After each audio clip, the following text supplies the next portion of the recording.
नजीबाबाद तहसील की ग्राम पंचायत मुबारकपुर कल्हड़ी में ये हज़रत शाह विलायत का आस्थाना है। और अभी पिछले 24 अगस्त 2025 को यहाँ के जो खादिम थे मुंशी इरफान साहब, उनको तदफीन किया गया है। मुंशी इरफान साहब हज़रत शाह विलायत से बड़ी अक़ीदत रखते थे, बड़ी उनसियत रखते थे और पिछले 50-60 सालों से वो एक ऐसी ज़िंदगी गुजार रहे थे जो सूफियाना सिलसिले के लोग ज़िंदगी गुजारते हैं। हज़रत शाह विलायत से वाबस्ता मुंशी इरफान साहब ख़ुद को बड़ा फ़ख्र महसूस करते थे हज़रत शाह विलायत का खादिम बताते हुए।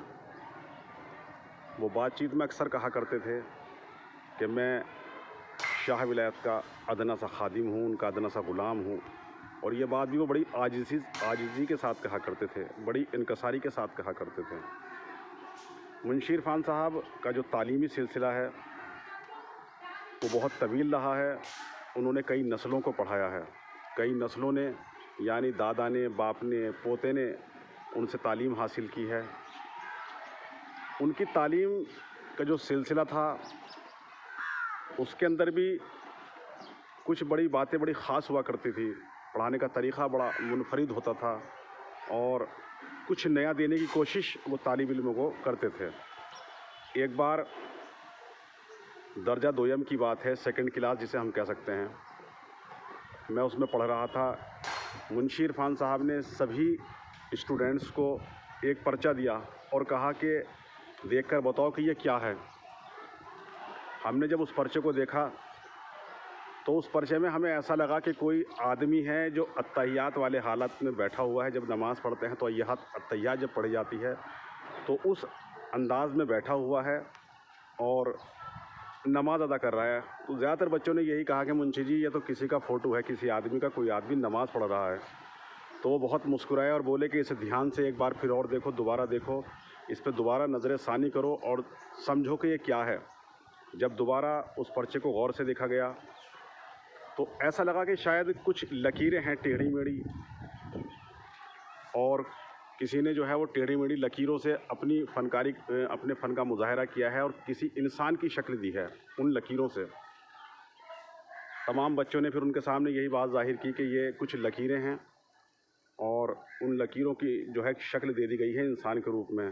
तब उन्होंने बताया कि ये कुरान शरीफ की आयतुल कुर्सी है और कातिब का कमाल है, उसकी फ़नकारी है कि उसने आयतुल कुर्सी को ऐसी शक्ल दी है कि ऐसा महसूस हो रहा है कि जैसे कोई शख्स नमाज़ पढ़ रहा है और अत्तहियात की हालत में बैठा हुआ है। उस तहरीर का नाम था तहरीर शिकस्ता, यानी वो लेख जिसे पढ़ने वाला हार मान जाए, यानी उससे पढ़ा ना जाए, उसे पता ना चले कि क्या लिखा हुआ है। तो उस दौर में उस लेखन को, उस तहरीर को शिकस्ता कहा जाता था। पूरा नाम था तहरीर शिकस्ता।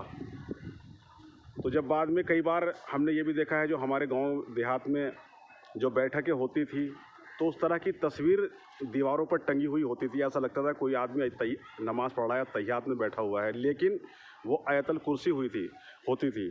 तो इस मदरसे में, इस मकतब में उस दौर में आज से 40 साल पहले, 45 साल पहले तहरीर शिकस्ता सिखाई जाती थी। वो उर्दू में होती थी और बाद में उसका इतना फ़ायदा उन तालिब इल्मों को पहुंचा कि जब भी कोई इस तरह की तहरीर सामने आती थी जिसे पढ़ने में लोगों को दिक्कत या परेशानी होती थी, क्योंकि वो ख़तों का ज़माना था, पर्चों के ज़रिए एक दूसरे की खैरियत पूछी जाती थी, मालूम की जाती थी, ख़तों का दौर था।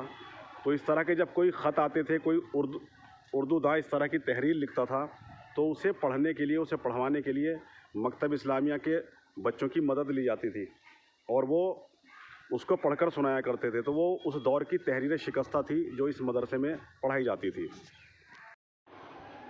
इस वक्त यहाँ पर मोहम्मद असगर साहब मौजूद हैं, जिन्होंने इसी मकतब से तालीम हासिल की है। सन 1980 से पहले इन्होंने यहाँ पर तालीम हासिल की थी। असगर साहब, मुंशी इरफान साहब तहरीर शिकस्ता पढ़वाते थे, लिखवाते थे, तो उसे लेकर आपका क्या कहना है? तहरीर शिकस्ता होती थी, तहरीर शिकस्ता एक बड़ी अच्छी तालीम थी और उसमें एक टूटी फूटी लिखाई होती है, वो इशारे से समझाती है। और वो पहले आगे गुजरे ज़माने में बहुत जी। अच्छी उसकी वो चलती थी, अदालतों में भी उसकी तहरीर चलती थी। अब आगे वो ख़त्म हो चुकी है, इतनी वो उसकी वो नहीं है। यानी उसका उस दौर में जो है, उस बहुत दौर में चलन था। काफ़ी चलन था और काफ़ी अहमियत थी तहरीर शिकस्ता की। बहुत लोग उसके जानने वाले थे, पढ़ने वाले थे। जी जी और तहरीर नस्तालिक जो है वो इसके ज़रा बिल्कुल साफ़ सुथरी होती है। जी जी। तहरीर शिकस्ता टूटी फूटी होती है।